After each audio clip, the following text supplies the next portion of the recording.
Assalamualaikum warahmatullahi wabarakatuh dan salam sejahtera kepada semua pelajar Pergerakan Puteri Islam Malaysia. Untuk perjumpaan pada minggu ini, kita akan teruskan dengan tajuk makanan seimbang. Saya harap para pelajar dapat menonton video ini sehingga habis kerana ada tugasan yang akan diberikan pada hujung video ini. Untuk objektif pada minggu ini ialah yang pertama, para pelajar dapat menyatakan maksud makanan seimbang. Yang kedua, para pelajar dapat menerangkan konsep piramid makanan dan kegunaannya. Dan yang ketiga, para pelajar dapat menghuraikan kepentingan makanan seimbang berpandukan piramid makanan.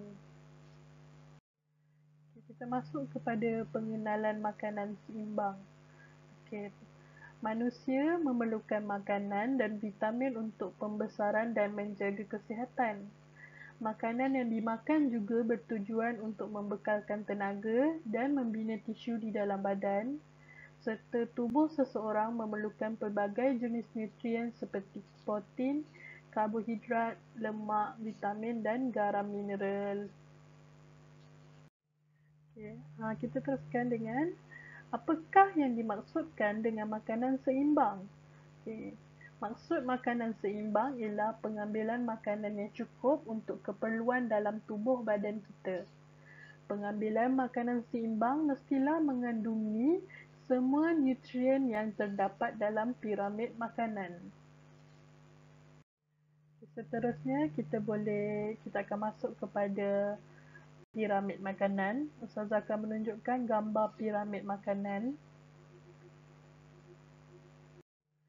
Seperti yang anda boleh lihat di dalam gambar, kita ada piramid makanan Malaysia untuk tahun 2020, panduan pengambilan makanan harian anda. Ini piramid makanan baru yang telah dikemas kini oleh Kementerian Kesihatan Malaysia, bahagian pemakanan. Seperti yang kita boleh lihat, aras bawah sekali yang paling banyak ialah, yang paling besar ni ialah buah-buahan dan sayur-sayuran. Seterusnya, aras kedua ialah bahagian karbohidrat seperti nasi, bijirin, ubi-ubian, mi semua tu termasuk dalam karbohidrat. Lepas tu aras ketiga ialah protein dan produk tenusu. Protein ni seperti ikan, ayam, telur, daging. Lepas tu kita ada susu dan produk tenusu. Dan akhir sekali ialah bahagian atas sekali ialah lemak, iaitu minyak, gula dan garam. Ini kita kena hadkan pengambilan dalam sehari. Lepas tu kita perlu selitkan dalam sajian makanan kita ni, iaitu dengan pengambilan 6 hingga 8 gelas air kosong dalam sehari. Seterusnya kita akan masuk kepada kepentingan makanan seimbang. Kepentingan makanan seimbang yang pertama ialah memastikan pembesaran seimbang. Maksudnya di sini, tubuh badan menerima semua keperluan zat untuk membina badan yang kuat dan sihat. Maksudnya makanan yang kita makan mengikut piramid makanan akan membuatkan badan kita membesar dengan sempurna. Itu untuk yang pertama. Yang kedua, mencegah masalah kekurangan nutrien, iaitu pengambilan makanan yang mempunyai nutrien yang lengkap, air dan pelawas dalam kuantiti yang diperlukan oleh tubuh badan akan membantu menjadikan kita sentiasa sihat dan mempunyai daya tahan menghadapi penyakit. Contoh macam kalau kita ambil vitamin C contoh macam sayur, buah-buahan, dia akan mencegah kita daripada senang dapat penyakit. Contoh macam sekarang kita dalam situasi COVID-19, kita kena kuatkan badan kita. Kita kena makan makanan yang sihat, makan makanan yang seimbang supaya badan kita terhindar daripada penyakit. Yang ketiga, mengekalkan berat badan yang normal, iaitu kita perlu mengambil makanan dalam kuantiti yang sederhana tetapi cukup khasiat yang diperlukan oleh badan. Maksudnya kita kena makan makanan walaupun makan sikit, tapi makanan tu makanan yang berkhasiat, makanan yang ikut piramid makanan supaya kita punya berat badan tidak terlalu tinggi dan tidak terlalu rendah. Okey, yang keempat dan merupakan yang terakhir, memastikan perkembangan mental yang sihat. Okey, kekurangan zat makanan yang tertentu boleh menjadikan mental seseorang tidak cukup cerdas atau mudah letih. Okey, keadaan ini menyebabkan seseorang gagal berfikir dengan efektif untuk menyelesaikan masalahnya. Maksudnya kat sini, kalau kita kurang mengambil makanan yang sihat, makanan yang seimbang, kita punya pemikiran akan lemah. Kita takkan boleh berfikir dalam keadaan yang cepat.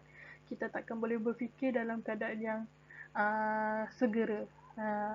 Jadi pentingnya pengambilan makanan, lagi-lagi pengambilan makanan yang boleh mencerdaskan otak kita supaya kita boleh berfikir dalam keadaan efektif, dalam keadaan cepat dan laju, dan kita boleh menyelesaikan masalah kita dengan mudah. Okay. Okay, sebelum Ustazah akhiri video Ustazah, Ustazah akan tinggalkan pelajar semua dengan tugasan individu. Okey, para pelajar diminta untuk merakam satu video menghasilkan sandwich dengan berpandukan piramid makanan. Pastikan sandwich tersebut mempunyai bahan mengikut kategori dalam piramid makanan. Contoh roti karbohidrat. Okey, pastikan rakaman video tersebut tidak melebihi 10 minit. Okay, sila hantar rakaman video tersebut kepada guru penasihat kumpulan masing-masing sebelum 25 Mei 2021, iaitu hari Selasa. Okey. Kat sini Ustazah nak awak rakam satu video menghasilkan sandwich. Maksudnya awak buat daripada awak potong roti, lepas tu awak susun sandwich tu, kiranya menghasilkan sandwich. Bukan video. Bukan bila sandwich tu dah siap, awak rakam video, tak. Awak kena rakam daripada awal, awak buat sampai hasil akhir. Okey, lepas tu pastikan sandwich tersebut mempunyai bahan mengikut kategori dalam piramid makanan. Okey. Contoh, okey. Setiap piramid makanan tu Ustazah nak mesti ada satu. Contoh, kita dah ada karbohidrat, roti. Lepas tu sayur. Sayur contoh apa? Tomato, salad. Lepas tu Ustazah nak juga ada lemak. Ada lemak, betul, lemak. Mesti ada letak garam sikit. So, Ustazah nak juga ada protein. Ada ayam, ada ikan, atau ayam atau ikan atau dan sebagainya. Awak boleh cipta ikut kreativiti awak. Okey? Hantar rakaman tersebut kepada guru penasihat kumpulan. Okey? Okey, itu saja daripada Ustazah untuk hari ini. Diharap semua pelajar dapat menimba ilmu serba sedikit walaupun kita berjumpa secara maya saja. Okay, dan Ustazah juga harap awak semua dapat menyelesaikan tugasan yang diberikan. Okay, pastikan hantar video tersebut kepada guru penasihat kumpulan masing-masing.